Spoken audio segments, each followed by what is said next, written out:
Derek, how are you, brother? Hey, doing great. Good, man. Tell me a little bit about your hot rod. All right, we've got a 69 Nova here. Put a different twist on it here. Kind of did a lot of 50s styling on a more modern muscle car. Basically, the design started off the dash of the car. It's got a 56 Chevrolet dash in it. From there, it inspired me to design the rest of the vehicle.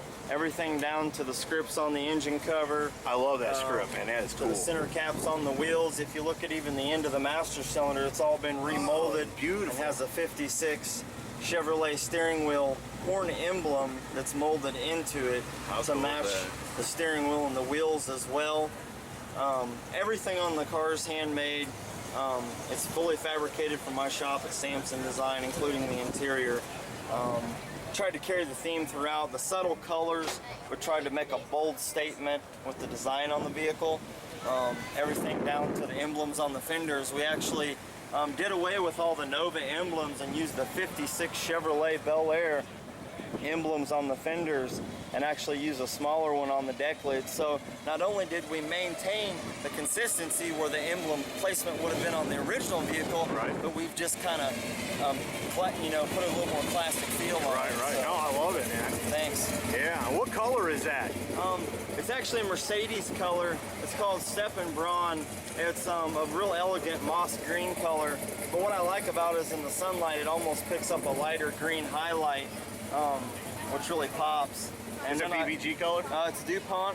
Okay. And then I used actually a little darker, more of a gray pewter on the trim, the centers of the wheels and the bumpers. From a distance, you can't even see the color difference, but when you get up close to it, I like that because it starts to reveal the subtlety of the design. Right. Now that dash is out of a what? It's a 56 Chevrolet Bel Air dash. It's been narrowed 3 inches. It's been widened 3 inches to accommodate room to get my vintage air, my computer, and all my wiring up under the dash. And then I hand built all the sheet metal wraps into the doors, into the rear quarter panel, side panels. Holy smokes. And then I fabricated a complete one-off interior from scratch in my shop. Cool. Those seats, they look a little uncomfortable, I gotta be honest with you. Are they? Not too bad at all. Actually, they got perfect back support. And surprisingly at the angle, it's really just like sitting in a Corvette. Yeah? Cool. Man, I love it. I love you did the molding. Now this molding's done in the other color. Yeah, it is. I see that it's just now. a subtle difference. No, you're but right. in the Just sun, a tad difference. Yeah. Yep. No, you did all the trunk and everything. Yeah, everything's trimmed out. Did the nice, all the French stitching all the way around, the way it lines up and carries through all the panels.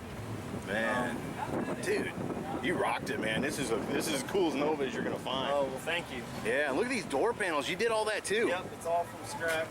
Man, it ties into the dash up there. Oh, dude. Yeah, and if you look, we even did the boots around the door hinges to match the trunk hinges.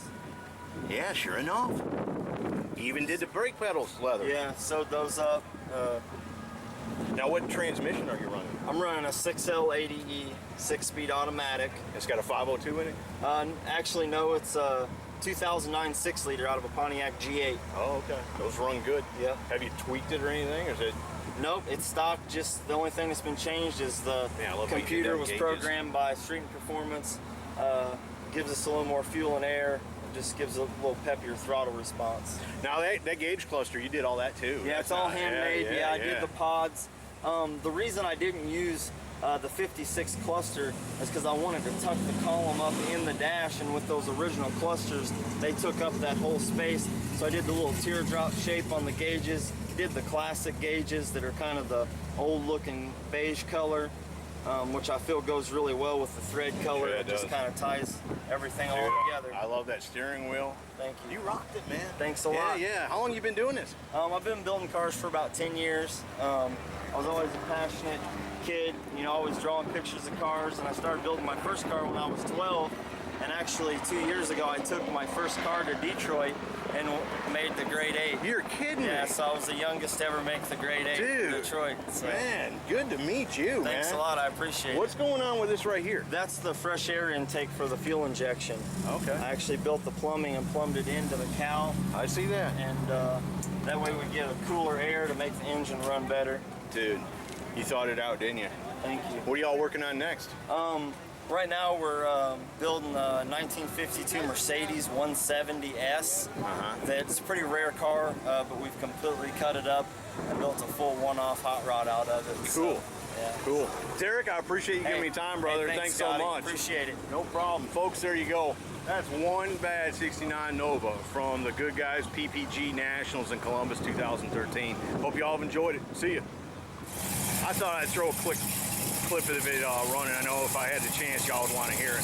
Sounds good. It's a G8 motor, and you know it'll run. I mean, that car can't weigh as much as a G8. Do you think it weighs as much as a G8 does?